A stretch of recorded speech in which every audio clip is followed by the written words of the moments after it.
Precision Door, a name you can trust. So the best thing you can do for your garage door is lubricate it at least once a year. It allows your garage door to continue running the way it's supposed to run. Most people don't lubricate their garage door often enough, if ever. Over time, if you don't lubricate your garage door, a lot of the metal parts start rubbing together and you start seeing bearing wear, roller wear, track wear, and that affects the way your entire system runs.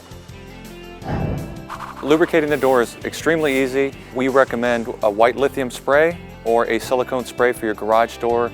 We do not recommend normal, regular WD-40.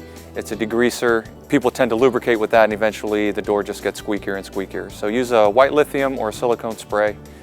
You lubricate the hinges, lubricate the tracks, lubricate the wheels, and the rail on your garage door opener.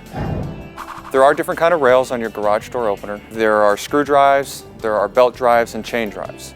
If you have a screw drive, lubricate with white lithium spray inside of the screw. If you have a chain-driven opener, even if you have a belt drive, you lubricate the bottom of the rail. That's where the trolley runs on, that's metal to metal, and that is the best thing you can do for your garage door. Precision Door Service, a name you can trust.